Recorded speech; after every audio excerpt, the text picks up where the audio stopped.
The NHRA, the world's largest motorsport sanctioning body, showcasing speeds in excess of 280 miles per hour and covering the quarter-mile distance in less than 5 seconds. Winston Championship Drag Racing from the NHRA. The NHRA Winston Drag Racing Series, 16 races throughout the year, encompassing racetracks in both the United States and Canada. The most recent event was held at Sears Point International Raceway, the inaugural Motorcraft Ford California Nationals.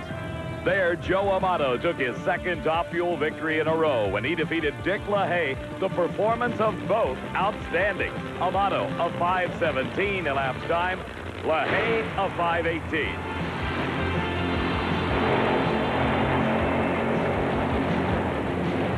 In funny car eliminator, Mark Oswald pulled out a narrow victory over Don Prudhomme. Again, a close race, with Oswald winning with a 5.51 second elapsed time. Prudhomme just 1/100th of a second slower at a 5:52.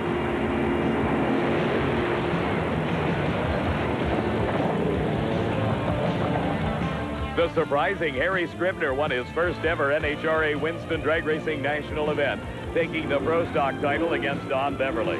The two drivers turned identical 7.49 second elapsed time, with Scribner's starting line advantage the margin of victory.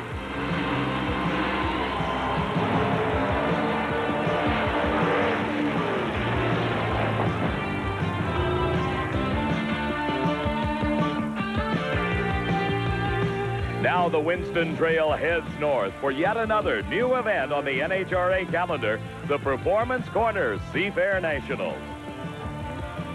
Hello, everybody. I'm Dave McClelland, and welcome to Seattle International Raceway. More so than at any other event thus far this season, performance is so much of the story here at SIR. For only the second time in history, all three national records for elapsed time have been broken in the three professional categories.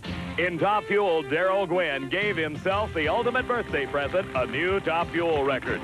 Darrell ran a 5.05 second elapsed time to move into the record books. After the performance standard was established, the Miami, Florida driver was understandably elated. Well, that just shows you right here today how humbling the sport of drag racing really is. For 3 races in a row, I couldn't hit my tail with both hands, and here we are, #1 qualifier right now, but we found our problem about an hour ago and just had changed so many things in the last 3 races that we didn't know what to go back to. But the air conditions here at the inaugural race, I'm real proud to be here and be a part of this whole thing. Darrell Gwynn obviously regaining the performance that has carried him to 3 national event victories earlier this season. The dominant driver in funny car eliminator at this stage of the season is Don Prudhomme. 2 times the winner in 3 final round appearances this year. Prudhomme set the new mark at 5.30 seconds. Somewhat surprisingly, he was not as happy a man as you might expect. Or tickled to death. Anytime you run like that, you know, it's very, very hard. And it wasn't a perfect run either. The car shook a little bit and so on out there. So see if we can straighten out and run a little better.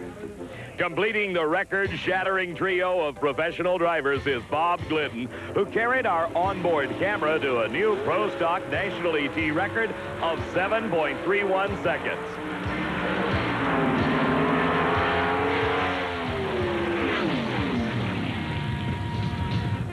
So the question going around Seattle International Raceway is, why are they going so fast? For at least part of that answer, let's turn to my good friend and co-host, Steve Evans. Steve, tell me, why do you think they're running this quick? Beautiful, isn't it, Dave? The forest down here at the end of Seattle International Raceway. Now, most people see these as trees. Well, I see them as long, tall, skinny superchargers. Now, I haven't gone completely over the edge. Remember that trees and all vegetation create oxygen. People thrive on it, and so do engines. Now, the racers during the record-breaking qualifying were enjoying kind of a Mother Nature tune-up. First of all of this oxygen. Secondly, this is sea level in altitude. Thirdly, very little humidity. Remember, humidity is moisture, water. It displaces air. And lastly, it has been very cool. The air is not preheated before it gets to that engine. Now, most of those things aren't going to change. Humidity is rare in the Northwest. The trees certainly are not going to quit on us, and the altitude is not going to change. But the temperature is predicted to go up. If that happens, the engines will suffer a little bit, and maybe even the racetrack. Everyone will have to keep their eye on the heat factor. Thanks, Steve. After the California Nationals at Sears Point, Joe Amato continues to hold the lead in the Winston Drag Racing Championship in Top Fuel Eliminator. In Funny Car, Mark Oswald continues to head the pack. Kenny Bernstein in the number 2 spot. And in Pro Stock Eliminator, it is the Chevy Beretta of Bruce Allen holding a very slim lead over the Ford of Bob Glidden. Now at Seattle International Raceway, it's round number 2 of Top Fuel Eliminator. Glenn Mikers driving the CVN, the Cable Value Network special, owned by Dennis Forcell, against Frank Bradley at the wheel of the Earl Newman Agricultural Enterprises special. Bradley has had considerable problems over the last several races, including, to our count, at least 3 totally destroyed race engines. Here, though, Bradley has qualified well in the number 8 spot with a 5:21. He defeated Terry Kapp in the first round, while Glenn Mikers was the number 12 qualifier with a 5.31 second elapsed time.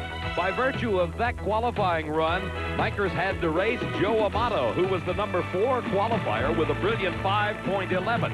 As we look back at that first round race, Amato was in the near lane, Mikers was in the far lane, and mechanical problems set in for Joe Amato.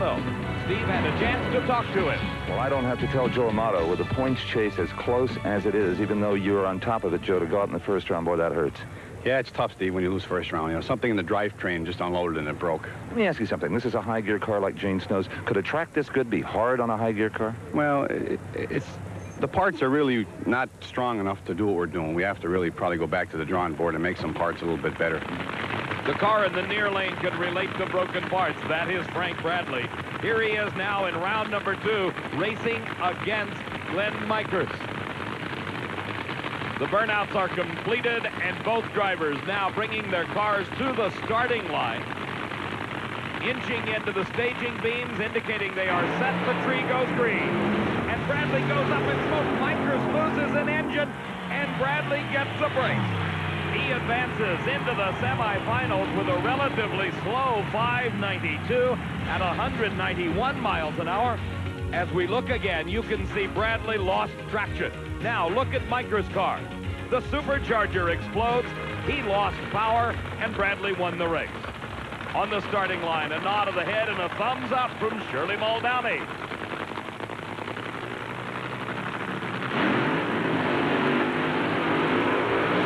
A strong burnout by Shirley Muldowney as she heats those huge tires. The engine coming to life now for Gene Snow. Let's go to the far end of the racetrack, where Steve Evans is with Frank Bradley. If you saw our show from Sears Point in the California Nationals, you know this man, Frank Bradley, was having all the bad luck for everybody. It appears to have turned a little bit, Frank. Well, yeah, we were having some bad luck, but it was all self-inflicted. It's just trying to put too much fuel in it, so we changed some more stuff around and just kind of tippy-toed into this deal, you know, trying to get down the racetrack. What happened on that run? Smoked tires. No engine problems like you've been suffering? No, we've been messing with the clutch quite a bit and got a little carried away, it looks like. Backing up after his burnout, Gene Snow. That car uses the high-gear only direct drive system, similar to Joe Amato. Snow qualified very well in the number 2 spot at a 5:06 and defeated Ray Stutz in first-round racing. Shirley Muldowney, running the best she has in several years, qualified number 6 with a 5:15 and defeated Jack Ostrander in the first round. Obviously, nobody terribly concerned about a little bit of moisture on the racetrack for Shirley as she is approaching the starting line under the direction of her crew chief, Ron Tobler. Shirley's in the far lane. Gene Snow, with the lane choice, selected the near lane of the racetrack. A good start. And Gene Snow drives away to victory with a great elapsed time, 5.10 at 273 miles an hour. The 1988 NHRA Performance Corner Seafair Nationals are being brought to you by Goodyear Eagle Tires. Goodyear, because there really is a difference. And by Fram Bendix Auto Light, which are all quality products of Allied Automotive. And by Budweiser, for all you do, this Bud's for you. More Top Fuel. Take a ride with Eddie Hill. Sports in-car camera shows you Eddie Hill in action in his burnout. Here comes Frank Hawley. Hawley, returning to the driver's seat after a 2.5-year layoff, is driving Larry Minor's race car. He qualified 7th with a 5:16 and beat Bobby Baldwin in the first round. Eddie Hill, the number 11 qualifier, at a 5:28, drew Dick LaHaye in the other Miller High Life car in the first round. LaHaye had qualified 3rd at a 5:10. The defending Winston champion was in the near lane. Eddie Hill was in the far lane. A giant wheel stand for Dick LaHaye, and what a break for a tire-smoking Eddie Hill. As the Hill crew celebrated, Steve had an opportunity to talk to a disappointed Dick LaHaye. Well, this particular wheel stand, I think, caught Dick LaHaye completely by surprise. And, Dick, I don't know if you saw Eddie Hill smoking the tires, but it was yours to be had. Well, I knew, the car ran very well last night, Steve, and run the quickest we'd ever run in our life. And we knew it was going to run better today, but we wasn't expecting a wheel stand at all. What's the sensation from the cockpit when they get up that high? Well, it started walking it up, and I thought, oh, Lord, let it come back down. And I tried to pedal it, and it looked like it was going to come down. When I stepped back into it, it just walked up in the air, and I had to back the throttle off, and it just came down too hard. I tried to feather it, and it didn't happen. A tough break for Dick LaHaye. From our in-car camera point of view, you see the safety harnesses strapping Eddie Hill into the cockpit of the Super Shops dragster. He's in the far lane. In the near lane is Frank Hawley. Hawley at the wheel of the Miller High Life Special, following the directions of his crew into the spot on the racetrack that should provide the best traction. Both drivers concentrating on the start, getting themselves prepared. Let's watch Eddie Hill drive. There's the gear shift with the right hand. Then the high-speed lead out with the left. And a supercharger explosion in the lights. Eddie Hill wins the race. 5.26 seconds his speed, 248 miles an hour, but he's got some mechanical problems. As we watch again, you can see the race from the start. Frank Hawley with the advantage at the starting line. But then the horsepower of Eddie Hill's car begins to come into play. Hawley was the first with problems, losing a supercharger drive belt. Then Eddie Hill exploded a supercharger right at the finish line. Steve?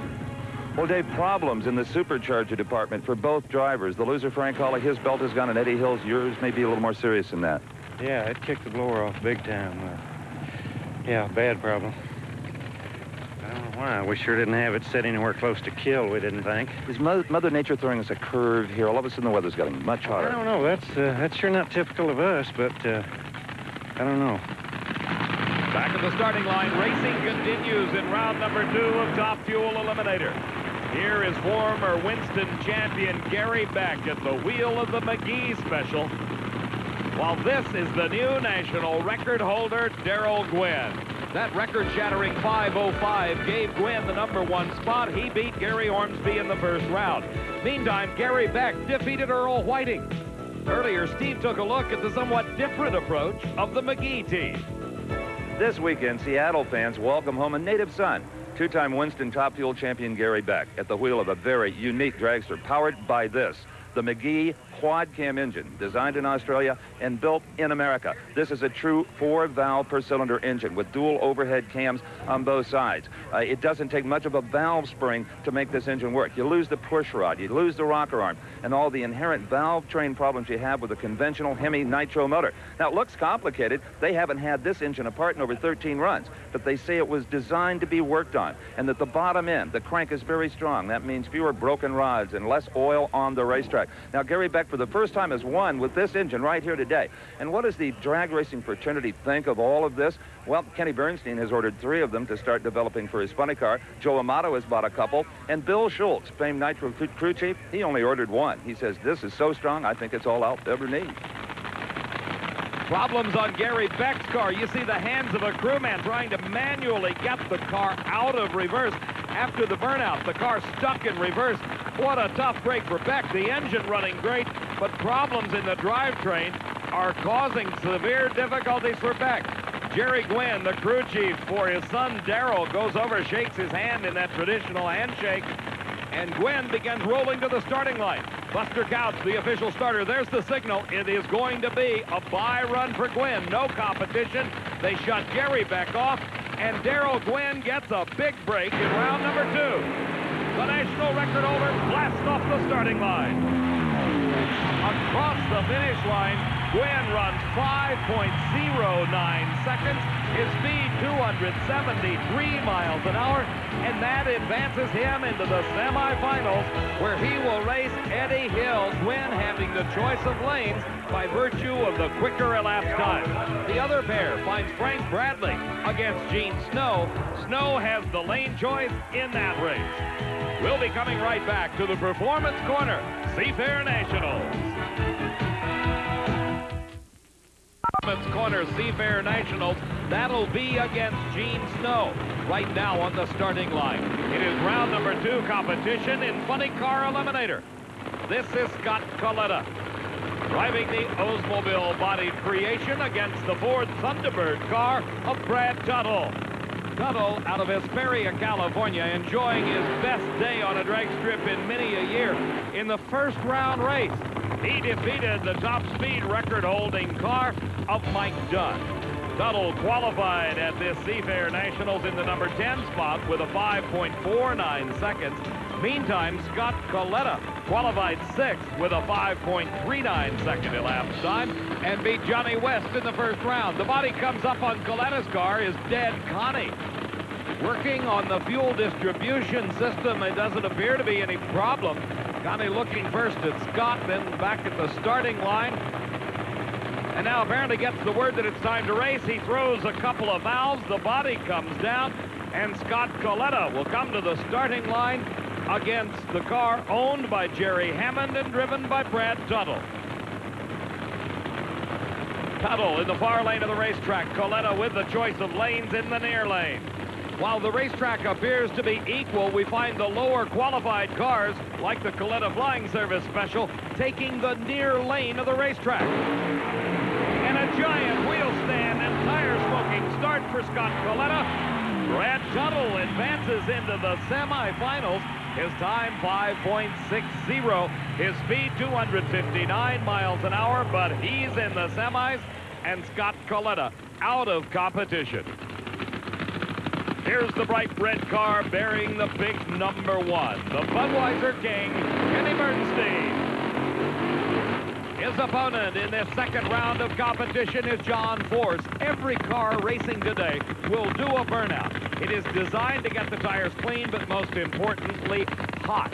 Those 17-inch wide Goodyear slicks operate best when they are warm, getting the traction these racers need. Let's go to Steve with Brad Tuttle. Well, sometimes you wish that if you got the brakes that they were spread out over the course of the season, but Brad Tuttle seems to be getting all of his today. A 560, Coletta had big problems. Well, that's good. Well, not good, but I'm glad we're finally getting a break. You know, we've been struggling out real hard, and I'm just happy we had a break here today. You know, and you're true. You're not touring pros. You're not at every race like the McCulloughs and the Bernsteins. It's tough for you. Oh, yeah, it's tough, especially when you're not out on the trail with all these guys, you know, and hitting it every weekend, you know, learning all the tricks, you know. And well, we're getting there. I'd like to thank Jerry Hammond for having me out here. You betcha. Let's hope you find the trick yourself for the semis. Yeah, I hope so. Okay. Thanks, Steve. Brad Tuttle, nice young guy. Indeed he is, Steve. On the starting line, John Force getting set to do battle with Kenny Bernstein. Force now will be testing the starting line in a dry burnout to find out exactly how much traction is available. Over the last couple of years, this has developed into quite a rivalry, the confrontation between Kenny Bernstein and John Force. Earlier, Steve had a chance to talk to both drivers about it.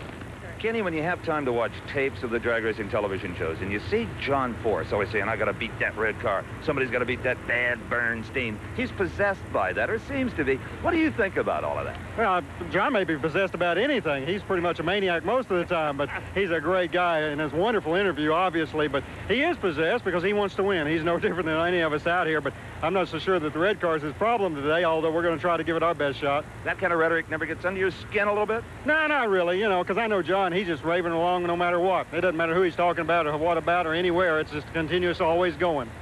Steve, it's really hard to relate to a red car, and a lot of people ask me why I never say Kenny, but if you wake up in the middle of the night with a nightmare and you yell Kenny, what would my wife think? A perfect example of what Kenny Bernstein's talking about. But when he's at the wheel of that Castrol GTX Special, he is all business. That's John Force in the far lane, Kenny Bernstein in the near lane.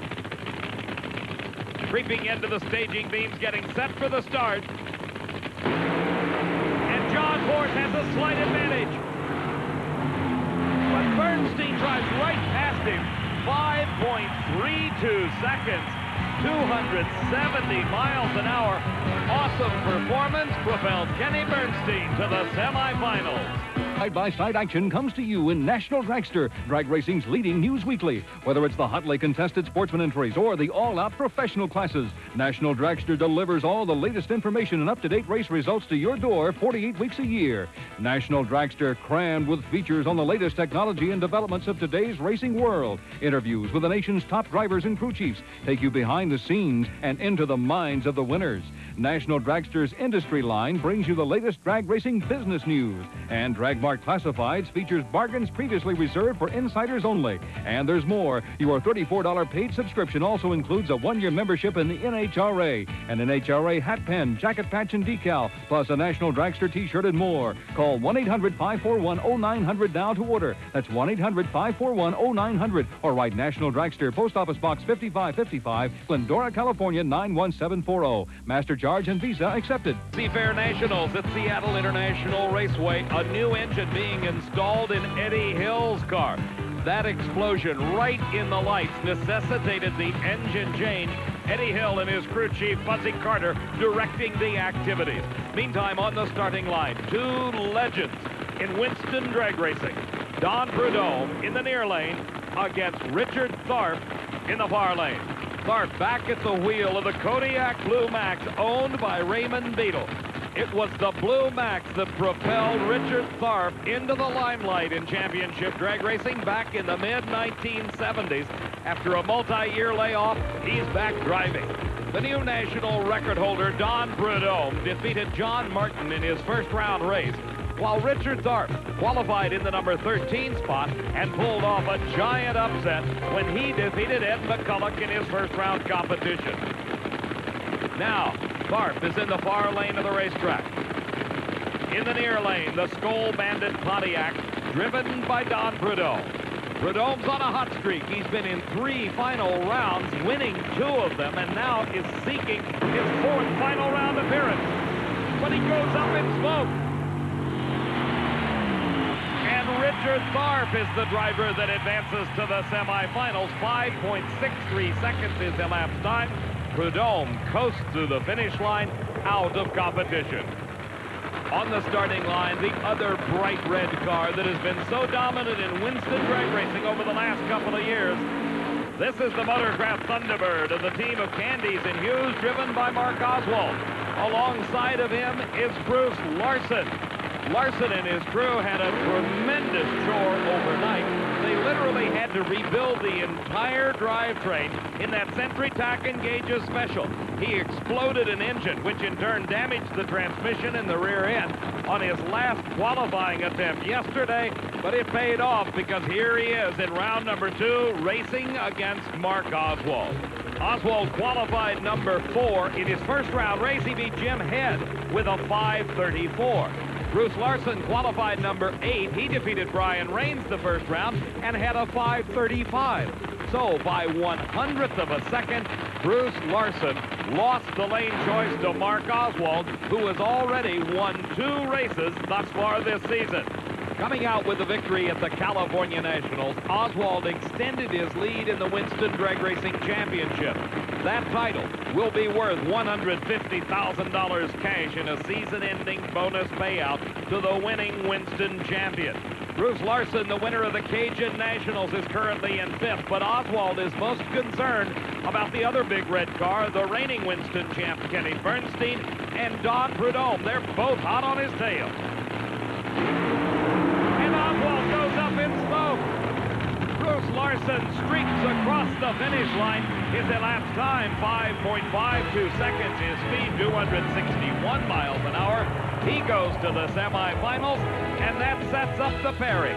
It will be Bruce Larson against Brad Tuttle, with Larson having the lane choice. The other pair finds Richard Tharp against Kenny Bernstein. Bernstein having the choice of lane. Let's go to the far end of the racetrack, where Steve Evans is with Bruce Larson. Understand that this man and his crew have had less than 2 hours sleep. No wonder he drops his helmet into the 550s, and it must be a delight to see the Predomes and the Oswalds and the forces falling like they are. It feels real good. We've beat our share of them, and some of them beat themselves today. Exactly, and then that's maybe all that this track wants to hold right now. Well, the track's hard on cars. I mean, we're dumping all the power we can into them, and you see a lot of either tire smoke or driveline failures, and we had a bad one, of course, last night, and we rebuilt the car completely, and it's working very well. That rebuilding work is going on in Gene Snow's pit area. Normal between-round maintenance on that 4,000 horsepower racing engine. He's getting ready for his semifinal race against Frank Bradley. Coming up a little bit later at the Performance Corner, Seafair Nationals at Seattle International Raceway. If you like this action, make a point to attend the inaugural Fram Super Nationals, October 6th through the 9th at Houston Raceway Park, that brand new racing facility that everybody's looking forward to. Here on the starting line, we're set for the semifinals of Pro Stock Eliminator. The factory hot rods, the AC Delco Oldsmobile of Warren Johnson racing against the Chevy Camaro of Reed Wisdom. Johnson qualified number 2 in the 16-car field. In the second round of racing, he was matched against Mark Powick, the number 14 qualifier. As we look back, Powick in the Pontiac was in the far lane, Johnson's Oldsmobile in the near lane. Johnson got the advantage at the start. And extended his lead to take the victory with a 7.37 second elapsed time at a speed of 188 miles an hour. That earned him the right to race the number 8 qualifier, Reed Wisnett, who in his second round race was matched against Joe Sway, the number 4 qualifier. The Pontiac of Joe Sway had the choice of lanes. He took the near lane of the racetrack and left a red light on the starting line. That indicated he left the starting line too soon and disqualified him, even though he crossed the finish line first. Reed Wisnett, the actual winner of the race, had a 7.46 second elapsed time. His speed was 184 miles an hour. Now Johnson and Wisnett approach the line for the semifinal race. These engines are 500 cubic inch maximum. They use 2 4-barrel carburetors and are fueled by racing gasoline. When both cars are ready, you'll hear the RPMs begin to mount. Wisnett with the advantage at the starting line. But Warren Johnson drives by him at the finish, 7.42 seconds. His speed, 187 miles an hour, and it was pure horsepower that prevailed for Warren Johnson.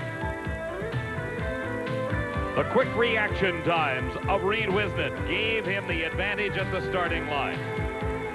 But the Oldsmobile horsepower began to make itself felt in the last 1/8 of a mile, and Warren Johnson pulled ahead at the finish line. Well, here's another man savoring his day. Warren, a 7:42 to a 7:48. You handled that one pretty easily. We got a little loose in the middle of the track. I knew it wasn't that good a run. Bob could probably run a high 30 on this, but you think he's going to be your final round opponent, Bob Glidden? Let's wait and see. Okay. The Motorcraft Thunderbird of Bob Glidden, the new national record holder. 8 times he has been the Winston champion. His nemesis is in the far lane of the track, and that is the Rod Shop Delco Batteries Pontiac, driven by Butch Leal. He qualified in the number 7 spot, and in the second round of racing, raced against Morris Johnson Jr. Johnson is another driver that is noted for his starting line reactions. Butch Leal, of course, is called the California Play. In that second round, Leal flashed to a quick lead at the starting line and held on at the finish. Leal, with a 7.46 second elapsed time, advanced to the semifinals. Meanwhile, Bob Glidden qualified number 1 at a 7:31. In the second round, his competition was Jerry Ekman. Ekman, out of the team of Orndorff and Ekman from Ventura, California, qualified in the number 13 spot. Our Diamond B Sports in-car camera shows you the view of Bob Glidden as he left the starting line against the Pennzoil Pontiac. At the finish line by more than a car length, Bob Glidden advanced into the semifinals at a 7.35 second elapsed time, giving him the lane choice over Butch Leal. The classic General Motors versus Ford battle being played here in this semifinal round. Again, you're riding with Bob Glidden. And Glidden just outpowers Butch Leal to go into the finals. 7.37 seconds elapsed time. His speed 188 miles an hour. That gives him the lane choice over Warren Johnson in the Pro Stock final. Top Fuel semifinals coming up next at the Performance Corner, Seafair Nationals at Seattle International Raceway. I'm Dave McClelland along with Steve Evans, and the mechanical problems continue to plague Frank Bradley. After the burnouts are completed, Bradley is having difficulties. He is forced to shut off. Gene Snow has his crew looking at his engine. Bradley gets out of his race car while Gene Snow approaches the starting line to take a single run for the semifinal victory that will advance him to the finals of the Seafair Nationals. And Gene Snow instantly lifts off the throttle. He just idles the race car down the track. He may be having some mechanical problems of his own. For Frank Bradley, another disappointment as he has to be pushed back into the pit area. For Gene Snow, he obviously will have very little chance at lane selection as he coasts through across the finish line. Back at the start, it is the Budweiser special of Darrell Gwynn. The engine in that record-holding dragster coming to life, and he approaches the water area. That's a big puddle of water designed to let the tires break traction very easily. And that is the ultimate in burning rubber, a burnout. There's problems on Eddie Hill's car. Fuzzy Carter, the crew chief, is working on a rather severe fuel leak. It's located right at the injector. Remember, this car exploded an engine in the previous round, and they had to put a new motor in it. That fuel leak could cause a hazard, not only from a fire danger, but should the run proceed, the engine could lean out and cause severe internal damage to that racing engine. Fuzzy Carter tells Eddie Hill to shut the engine off. So it will be another single in the semifinals. This time, Darrell Gwynn gets the big break. Let's go to Steve with Gene Snow. Well, on a trouble-plagued semi-Gene Snow, I don't know if it's clean living or four-leaf clover, but you're going to the finals. Boy, we're just proud to be here. I don't know what happened. We got some plug wires crossed or something's wrong with the camshaft. I can't believe it didn't have all the cylinders, but that was kind of a break. I'm sorry for Frank, but if it's going to happen, now's a good time. Okay, we'll see you in the pits and try to help you find out what's going on. All right, come on down. Okay. See you later. Both of our finalists, the #1 qualifier, Darrell Gwynn, the #2 qualifier, Gene Snow, are recipients of big breaks in the semis when they get a bye run. Obviously, the lane choice will go to Darrell Gwynn. His elapsed time, 5.10. His speed, 276 miles an hour. Eddie Hill suffering the same disappointments that Frank Bradley went through just a few moments ago, having to be pushed back into the pits. Watching his competition, Darrell Gwynn, go into the finals, Gwynn with the lane choice. Darrell heads back to the pits to get his healthy race car ready while Gene Snow on it with a mechanical problem. Way in the Performance Corner Seafair Nationals, we're ready for the semifinal round of funny cars. Kenny Bernstein, the reigning Winston champion, racing against his fellow Texan, Richard Tharp, at the wheel of the Blue Max.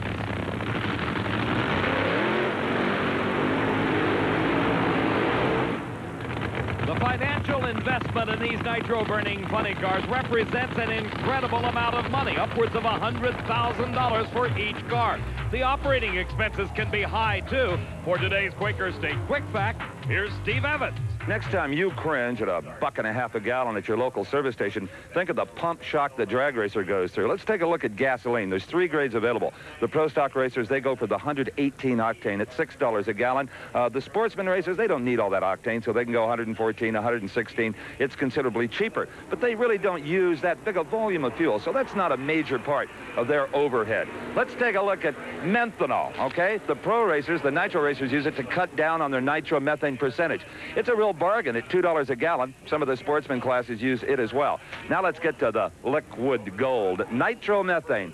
$38 a gallon if you only buy 1 gallon. If you buy 54 gallons, and everybody does because 1 gallon won't even get you through the burnout, figures out to $1,150 a drum, the quantity discount. That's $21.90 for a gallon of nitromethane bought in quantity. But consider that a funny car racer will use as much as 15 gallons on a run. Yes, nitromethane is a big part of their overhead.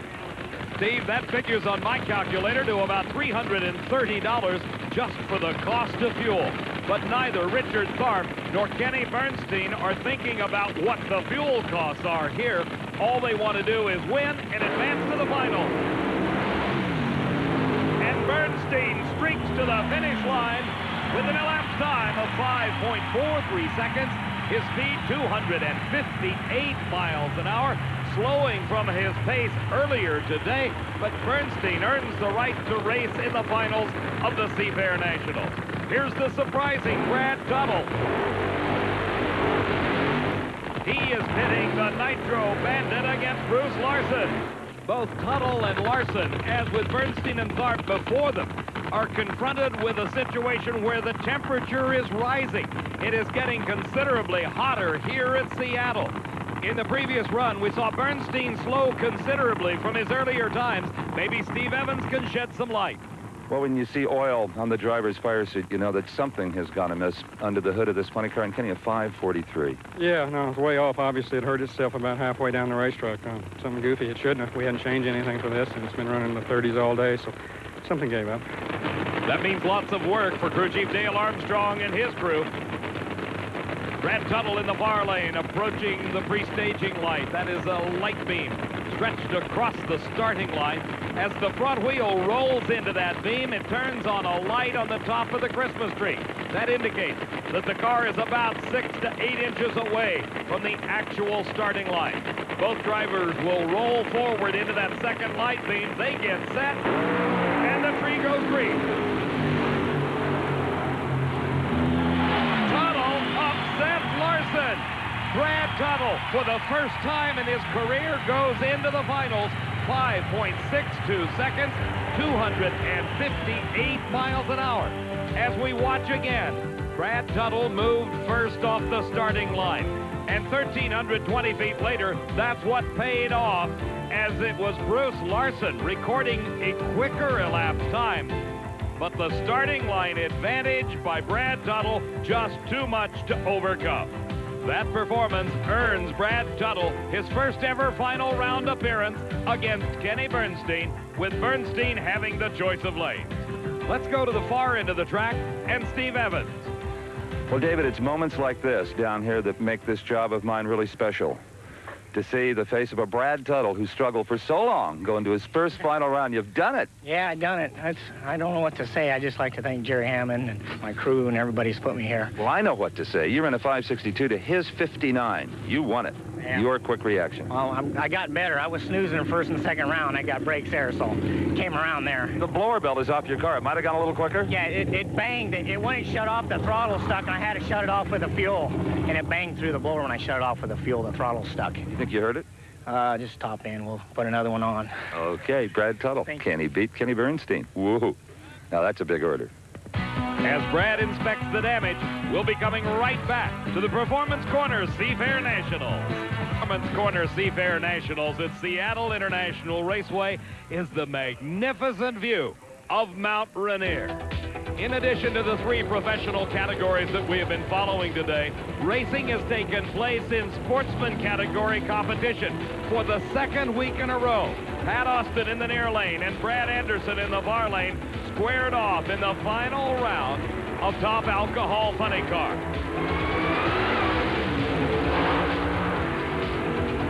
And for the second week in a row, Pat Austin was the winner. In addition to Austin's big win in Top Alcohol Funny Car, champions were crowned in other categories. Top Alcohol Dragster was Bruce McDowell. The winner in Competition Eliminator was John Johnston. Super Stock, George Wiebe. The Stock Eliminator Seafair champion, Bill Cost. Super Gas, Lance Dean.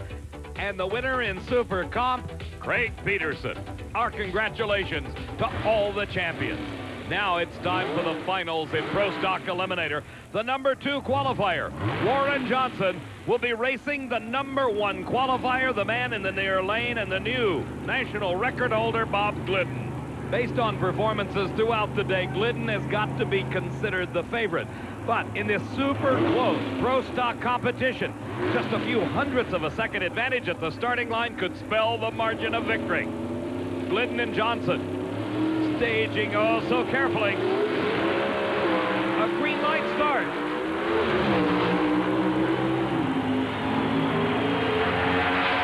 And Bob Glidden powers his way to victory. 7.37 seconds, his speed 188 miles an hour. As the Glidden family celebrates, Bob drives into the winner's circle for the 3rd time this season.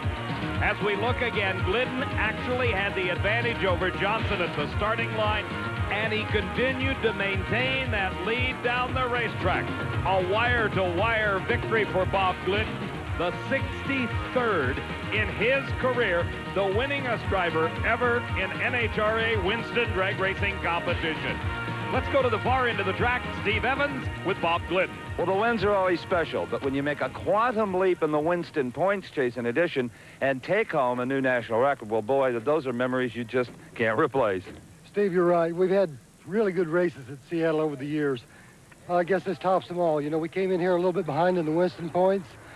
Bruce Allen, the rear Morrison team, had the lead, and I'd say we had to gain at least 800-900 points on the rear Morrison team. Warren, can I get Warren in here? Sure you can. Anytime. Warren Johnson had a great day. Low ET the first round. Good job.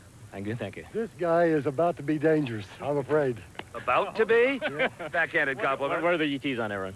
A 37, and I didn't catch yours. Hey, I'll tell you, Steve, it's been a good race for us. Warren ran really well here. His performance came up about 100 points at this race, and I'm really concerned about him in the future. Okay, well, somehow I don't think we've seen the last of that Thunderbird, do you? Well, I hope not. As long as we're all here to do it over again, that's the biggest thing, Bob. You betcha. A couple of true drag racers.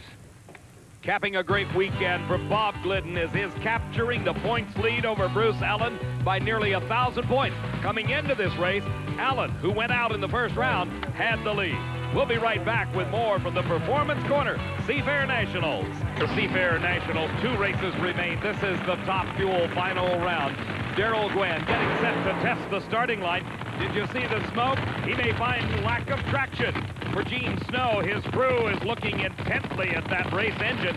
They had problems in the previous round. Earlier, Steve Evans found out why. Well, Gene Snow's first guess down at the other end proved to be correct. There were indeed cross spark plug wires on his engine. The number 1 and the number 3 cylinders. With 16 spark plug wires, it's amazing that doesn't happen more often than it does. From now on, they're going to have those wires numbered on top above the tubes where they go down to the valve cover so that at any time they can make a visual check. Steve, as you well know, anything that makes the crew's job easier adds to the consistency of the driver. Snow in the far lane, faced against the most consistent car of this event, Darrell Gwynn. He's had the quick time of elimination. Both cars ready. Snow out first, and Snow's got a problem. The engine lets go, it's on fire, and Darrell Gwynn wins his 4th race of the year, slowing to a 5.25 second elapsed time. His speed only 266 miles an hour.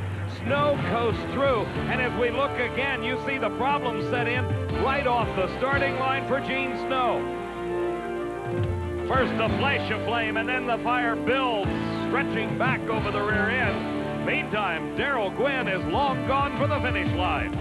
From another angle, we can watch again as the engine explodes for Snow. As Gene backs off the throttle, the fire goes out, but his day is over, and Darrell Gwynn is the Seafair Nationals champ. Darrell Gwynn with the title in hand. Congratulations.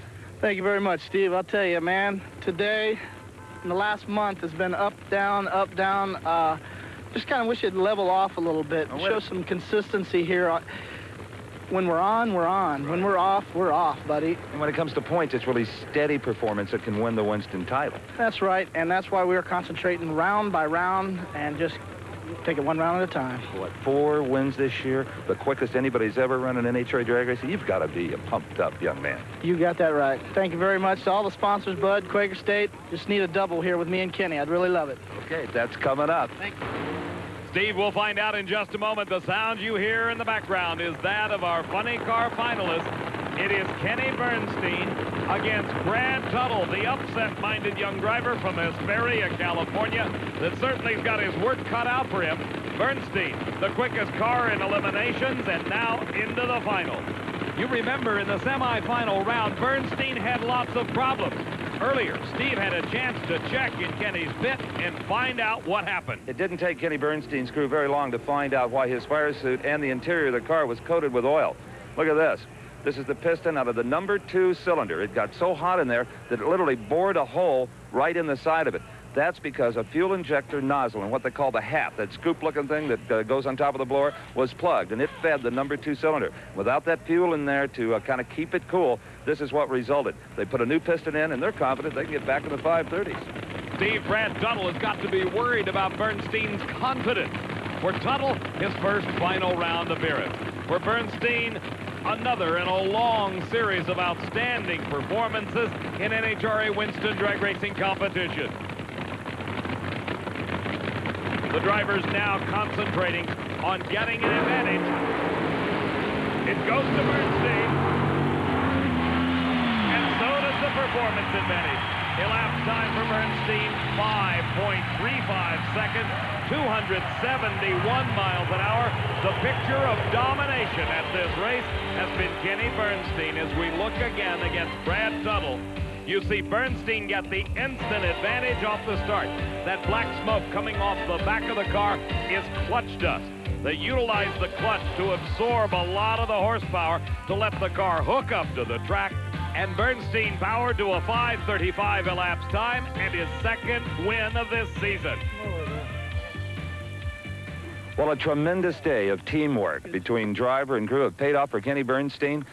Darrell Gwynn, his teammate, celebrating with him. Kenny, a 5:35, a nice job. Well, thank you very much. I got to really take my hat off, as I do always, but more so today than ever with Dale and the crew. I mean, we really had to thrash to get the Budweiser Quaker State Buick ready for this final. And it's been a dry spell, and they've been tough on us, but finally we got it back in that winner's circle. Well, and to diagnose that problem that bit you in the semis, that was good work. Oh, it's excellent by Dale. We burned a piston badly, and it hurt it at half track, and we couldn't figure it out because we hadn't changed anything. Dale found it and basically took care of it with a stopped-up nozzle. Here we are in the winners. You had a new young opponent that you didn't take lightly, I'm sure. Oh, no. You know, you don't take any of these guys lightly. It's war out here every day, and Brad did a heck of a job getting here, and he did a good job in the final. We're just glad to be able to pull it through today. And a move in the points. Oh, absolutely. Going after that Winston Championship, try to do that thing. It takes a lot to it, but it's still wartime for about another 6 or 7 races. Kenny Bernstein, his first repeat win of the season, and it is a double for the team of Darrell Gwynn and Kenny Bernstein. Today's victory moved Bernstein even closer to the points leader, Mark Oswald. Don Prudhomme close behind in 3rd place. In Top Fuel Racing, Joe Amato watched a bit of his lead disappear to Eddie Hill in the number 2 spot, and Darrell Gwynn moved into striking distance. For Steve Evans, I'm Dave McClellan saying so long from Seattle International Raceway. The 1988 NHRA Performance Corner Seafair Nationals have been brought to you by Fram Bendix Auto Life, which are all quality products of Allied Automotive, and by Goodyear Eagle Tires. Goodyear, because there really is a difference. And by Quaker State Motor Oil. New Quaker State with QSX keeps engines cleaner to last longer. Coverage of the NHRA Seafair Nationals has been a presentation of Diamond P Sports.